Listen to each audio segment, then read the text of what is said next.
That says it all. The Stanley Cup Countdown presented by Molson. We'll address the West here in just a moment, but first up, a hot stove featuring the bloggers. And to tee that up, let's go back down to the iDesk. Jeff Merrick, Scott Morrison, do you two agree on reading the internet and taking it to air?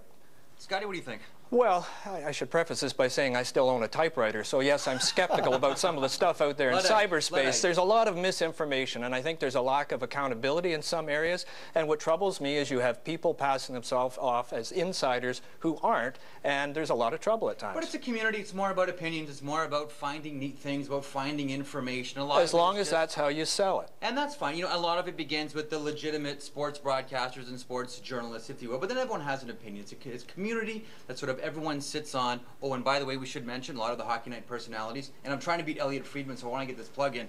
On Twitter, there you go, Jeff Merrick, I've got to get more than 54. I've got to beat Elliot Friedman. And Scott, to you, Elmer Ferguson, award winner. What would Elmer Ferguson think of Twitter, Scott Morrison? Well, he would be all Twitter, of course. Oh, Sorry, nice. Ron.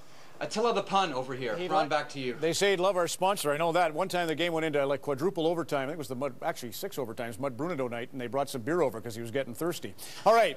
Tom Benjamin lives in Vancouver. He started his site about 5 years ago in 2003, but Tom used to be really active on the internet long before that. His site, as I mentioned, I couldn't live without his opinions. They're provocative. He's more opinion-oriented. We see Paul Kukla down in Windsor, the Detroiter who I met last year in the Stanley Cup with NHL.com. Has done a great job. He harvests a lot of headlines, but a lot of opinion, too, with his stable of writers. And Puck Daddy, Greg Wyshynski, is a rapier wit, and he also has a crew that contributes to some off-the-wall ideas about the coverage. So, Tom, why don't you pick up on where we were with the accountability and whether or not we should be reading these blogs, or if we're reading them, we should be taking them to Hockey Night in Canada. What do you think about that? Well, I heard what Scott said about insiders, and for myself, I kind of take pride in the fact that I'm an outsider.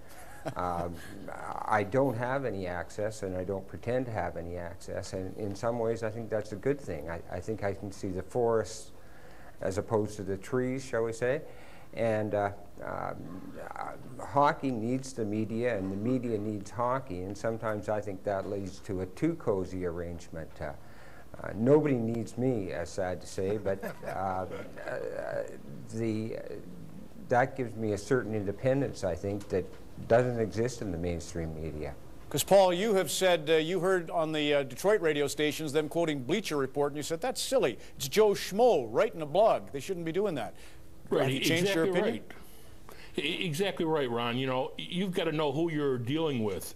If you don't think it's correct, don't even think it's going in the way that it should be.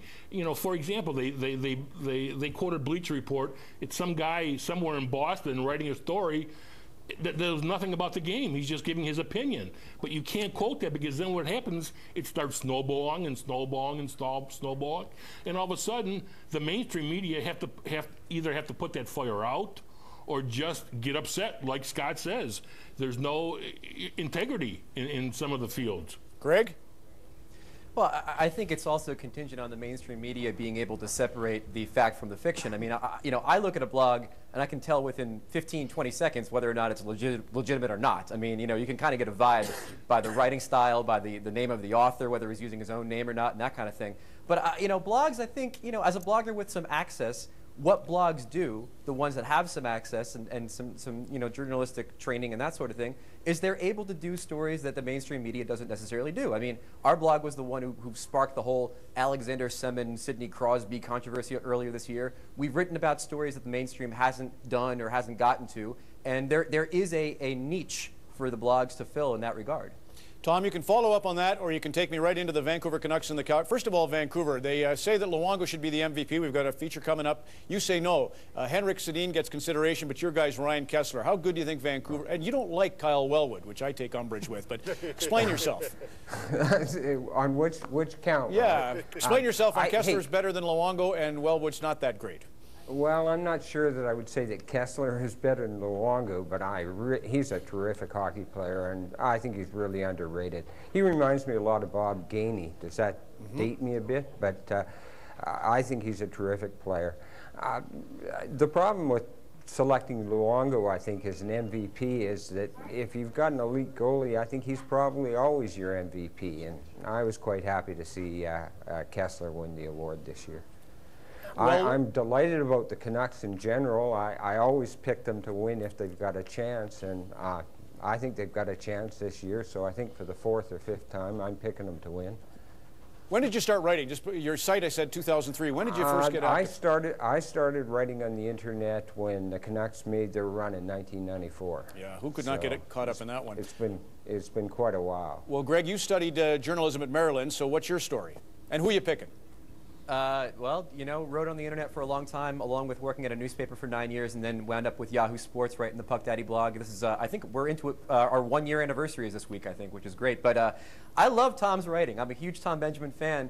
I don't want to break his heart, but I actually picked the Blues in 6. And I'm taking a bunch of grief for it right now from Western Canada. They're all on my tail. I think Chris Mason, of the 2 Masons in the Western Conference, is the Mason who's going to steal a series. I mean, if you look back at the last 2.5 months, that guy holds a team to 2 or fewer goals, and the Blues are unstoppable. I love the rookie enthusiasm. I love some of the veteran presence, especially if they get Korea back. So I am actually taking the Blues in the big Western Conference upset, 6 games over Vancouver. He's still not cleared, by the way, Korea, but we'll keep you up to date on that one. Paul, how about you? Storylines and favorite?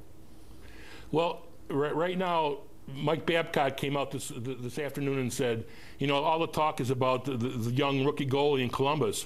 Well, I've got a goalie that's won 3 Stanley Cups. Basically 2 as a starter, 1 as a reserve. And I think Babcock is trying to build up the confidence of the Wings. We know Draper's out. We don't know about Cleary yet. But the Wings still have to be the favorite in my mind. You have to slay the dragon, Ron, and it goes through Detroit. Jimmy Devellano has been in hockey since '67. He says his 2 greatest goalie drafts, number 1, Chris Osgood, number 2 was Kelly Rudy. Well, Tom Benjamin, now you know where to find these guys. You've got to get on the internet if you're not already. A lot of the folks in our studio here certainly are aware of Tom and Greg and Paul. Thanks, gentlemen. Thank you very much. CBCSports.ca is where our website will have you find their links. We also have the Kia Fantasy Pool on for the Stanley Cup.